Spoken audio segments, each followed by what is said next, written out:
आखिरकार आरव ने अपने लिए एक लड़की चुन ली। ये देखकर उसका बिजनेस पार्टनर बेहद खुश हो गया। वो हंसते हुए बोला, कमाल है मिस्टर आरव, आपकी नजर हमेशा सबसे खास चीज पर ही टिकती है। आपने जिस लड़की को चुना है ये नई है, अभी अभी हमारे क्लब में आई है। आज से ये आपकी सेवा में हाजिर होगी, सिर्फ आपकी। आरव अब भी अनाया को ध्यान से देख रहा था। 1 साल की उस कड़वी शादी में पहली बार उसने उसे इस करीब से इतनी गहराई से देखा था, वरना शादी के दिन के बाद से तो उसने कभी उसे अपने घर में रहने की इजाजत तक नहीं दी थी, न उसे सामने आने दिया, न अपनी जिंदगी का हिस्सा बनाया। शादी के बाद भी अनाया अपने पिता के घर ही रही। दुनिया को उनकी शादी के बारे में कुछ पता ही नहीं था, सिवाय घर वालों और चंद गिने चुने लोगों के। आरव को उससे नफरत थी, इतनी नफरत कि उसने 1 साल तक उसकी सूरत तक नहीं देखी। और फिर एक दिन तलाक के कागज सीधे उसके दरवाजे पर भिजवा दिए। उनका रिश्ता कब शुरू हुआ और कब खत्म, ये किसी को भनक तक नहीं लगी। आरव की नजरें अब भी उसी पर टिकी थी। उसने एक इशारे से कमरे में मौजूद सबको बाहर जाने को कहा। लड़कियां, गार्ड्स, यहाँ तक कि उसका पार्टनर भी, सब धीरे धीरे कमरे से बाहर चले गए। अब उस विशाल कमरे में सिर्फ 2 लोग बचे थे, आरव और अनाया। हवा में सन्नाटा घुल गया। आरव उसके और करीब आया, उसके सामने खड़ा होकर गहरी आवाज में बोला, इतना वक्त गुजर गया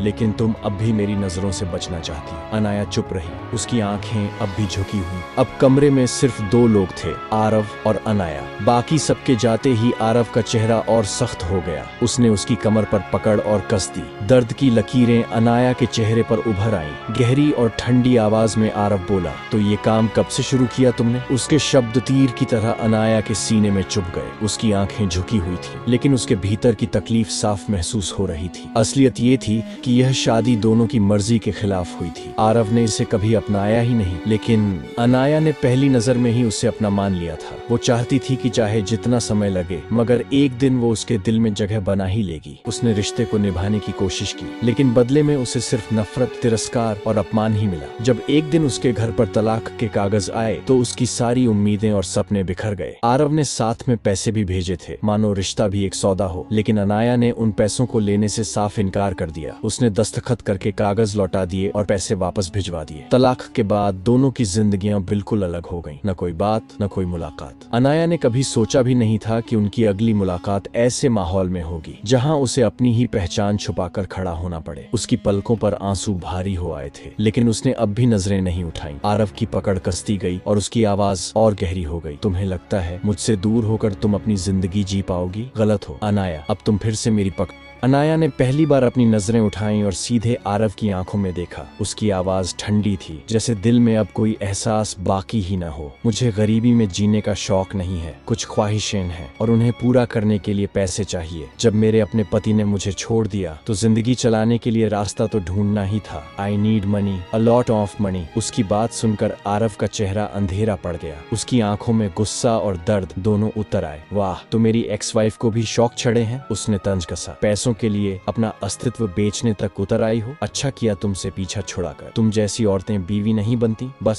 सौदेबाजी करती हैं। उसके शब्द जहर की तरह थे। अनाया के दिल को चीरते हुए भी उसके चेहरे पर कोई असर न दिखा, जैसे उसने ठान लिया हो कि अपनी तकलीफ कभी सामने नहीं लाएगी। चेहरे पर एक अजीब सी मुस्कान लाते हुए उसने अचानक अपनी बाहें आरव के गले में डाल दी। उसकी आंखों में ठंडी चुनौती थी। अगर तुम्हें लगता है कि मैं ऐसी ही हूँ तो आज तुम्हारा भी शौक पूरा कर देती हूँ। तुम मुझे जैसे चाहोगे मैं वैसे ही मिलूंगी और बदले में तुम मेरे खर्च पूरे करोगे। डील क्लियर है? वो झुककर उसके कान में फुसफुसाई। आज तक मेरे किसी भी क्लाइंट ने शिकायत नहीं की, तुम भी नहीं कर पाओगे। उसके होंठों पर वही सेडेक्टिव मुस्कान थी, लेकिन उसके दिल में दर्द का सैलाब दबा हुआ था। आरव के चेहरे पर गुस्सा और बेचैनी और गहरी हो गई। वो समझ नहीं पा रहा था कि अनाया सच में बदल चुकी है या फिर ये सब एक दिखावा है, उस दर्द को छुपाने का जो उसने उसे सालों पहले दिया था। आरव की आंखों में हैरानी भी थी और गुस्सा भी। उसका जबड़ा कस चुका था। वह अनाया की ठुड्डी को अपने हाथों से दबाकर जबरदस्ती ऊपर उठाता है। मुझे लगा था तुम वैसी औरत नहीं हो। उसकी आवाज भारी और चोट पहुंचाने वाली थी। इसीलिए तलाक के कागजों के साथ मैंने तुम्हें पैसे भी भेजे थे। जब तुमने वो पैसे वापस लौटा दिए तो लगा कि शायद तुम स्वाभिमानी हो। कहीं न कहीं मुझे अफसोस भी हुआ था कि मैंने तुम्हारी जिंदगी तबाह कर दी, लेकिन आज तुम्हें देखकर मेरा वहम हमेशा के लिए टूट गया। अब मुझे कोई पछतावा नहीं है कि मैंने तुम्हें छोड़ा। तो बताओ, कितनों के साथ ये खेल खेल चुकी हो? कितनों ने तुम्हें खरीदा? कितनों के साथ तुमने अपनी रातें बांटी? सच सच बोलो अनाया। उसके शब्द तीर की तरह चुभ रहे थे। अनाया हल्की सी हंसी हंस दी, एक ठंडी और चुनौती भरी हंसी। क्यों, अब गिनती करोगे क्या? तुम्हें इससे क्या फर्क पड़ता है कि मेरे रास्ते से कितने लोग गुजरे? ये मेरा काम है, और काम में तजुर्बा जितना ज्यादा हो उतना ही सामने वाले को खुश करना आता है। तुम्हें भी शिकायत का मौका नहीं मिलेगा आरव। बस एक बार मुझे आजमा लो, फिर देखना तुम्हें कभी भूल नहीं पाओगे। वो मुस्कुरा रही थी, एक ऐसी मुस्कान जिसमें न दर्द दिख रहा था न डर, सिर्फ एक अजीब सी बेपरवाही। लेकिन आरव के दिल में कहीं गहराई में एक तूफान उठ रहा था। क्या सचमुच अनाया बदल गई थी, या फिर ये सब सिर्फ एक नकाब था उसके टूटे हुए दिल को छुपाने के लिए?